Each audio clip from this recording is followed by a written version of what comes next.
So the next and the final of the four main principles are be accountable and transparent. Ethical journalism means taking responsibility for one's work and explaining one's decisions to the public. What that means is if you do something, you need to be transparent about why you're doing it. Don't, if you have an advertiser, tell them. If you have a conflict of interest, tell them. If you, whatever. And you need to be accountable. Take responsibility. If you have it wrong, tell people. If you are being influenced by something, tell them. Because at the end of the day, the only thing you have is your trust. Journalists should explain ethical choice and processes to audiences. Encourage a civil dialogue with the public about journalistic practices, coverage, and news content. Make sure people know. That's what a column page is for. Commentary is for. Is, if there's a big issue of how you did it, if how you reported the story, and how you decided to print certain information and not other, and you don't tell them, then you should have a conversation. Now, the only time I think it maybe goes across the line is sometimes I find TV news will sometimes do, should we be reporting this? And they'll do it as a way to backdoor getting something that they think that they shouldn't report onto the news by saying, should we report this? And then they tell you what their question is, whether or not they should report it. Well, that is unethical, right?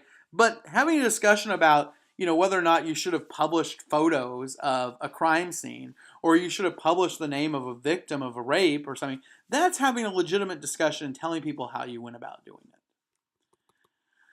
Respond quickly to questions about accuracy, clarity, and fairness. If you do something inaccurate, if you have issues of clarity or fairness, or people think you've been unfair, you need to make sure to be clear about that.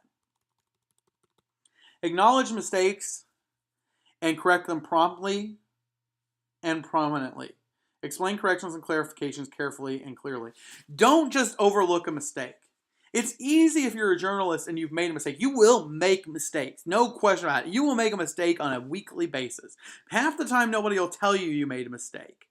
But when you find out, no matter how small it is, you should say, I made a mistake. And apologize. Okay? And so make sure to explain corrections and clarifications carefully and clearly. As an example of this, and this is one that I can tell you I did not do the right thing on. One time I went to a concert and I was talking to this couple, and I don't know how this happened, but it was like the wife's name was like, Susan,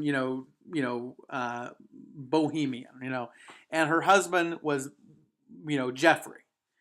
And for some reason, I wrote down, I think I even double checked and asked how to spell it. I wrote down John, John. And so the next day, the people called me, and the guy said, hey, I just want to call you and tell you I really liked your story. I thought it was good. It was great talking to you. But he said, I got to tell you something. He said, you don't have to do anything about it. I'm not upset or anything. He said, but I thought my wife and we laughed so hard this morning when we read your story. We thought it was a great story. We loved it. We loved this line. We liked when you did this. We liked when you did that. But one of the things that was hilarious was you said, Susan Bohemian, as she sat at the concert with her husband, John. And my name's Jeff. And so we thought it was hilarious because it's like, why were you going with your husband, John? Why didn't you go with me? And so they got a good kick out of it, right? Well, as simple as that is, that was an error. I don't know how it happened. I don't know how I made it, but I made it, right? And I remember I had made another error recently. And, errors oftentimes will keep you up at night as a journalist. And that's a good thing because it encourages you not to make them. It encourages you to be careful. It encourages you to be accurate. But I remember that, and I remember thinking, I don't think I can tell anybody. He said he didn't care, so I didn't do a correction. But really, that's the thing that I should have done a correction. That is a mistake I made without question. That even no matter how small it was, you should have taken responsibility. I apologized to the guy, so I took responsibility there. But really, we should have said, hey, our journalist is a freaking idiot, and he said that she was with a guy who wasn't her husband, or she misnamed the husband, and so that wasn't her, that kind of thing. And that's just a good thing to do, okay? You will make mistakes. Don't be upset. The only time you should be upset is when you keep making mistakes you shouldn't have made, and when you don't take responsibility for them. Always take responsibility. And that's something I do throughout my life, is I always take responsibility when I do something wrong. Well, most of the time.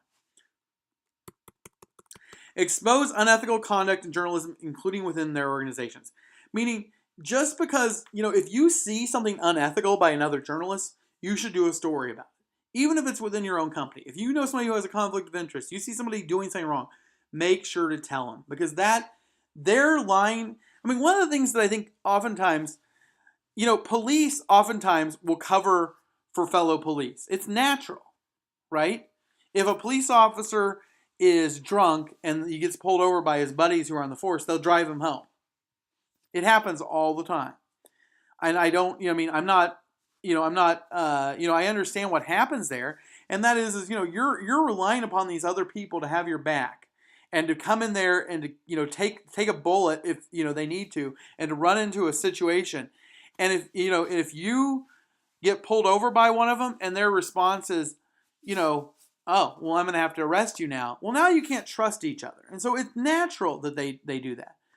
And it's natural for journalists to want to protect each other. But the reality is you shouldn't. You should hold them to account. You should abide by the same standards as you would expect of others. Journalists should have as high a standard. If you expect others to be held to that account, you should hold yourself to that account. You don't want to hold those in your organization and make sure to uphold the highest standards for yourself. So back to this conduct journalism. The thing I was going to say about that is that one of the things is that one of the reasons people think negatively of like police sometimes is they feel like, well, they don't even take responsibility for themselves. They cover for each other. People sometimes think about that with doctors, where doctors, one of them, does something wrong and a patient dies. They're like, well, all they do is cover for each other. And if you do that as a journalist and you don't expose unethical behavior on the part of others, people will think less of you. And we have a duty to our profession, and we have a duty to our readers, and we have a duty to the truth, that we hold each other to account. That way people believe what we say.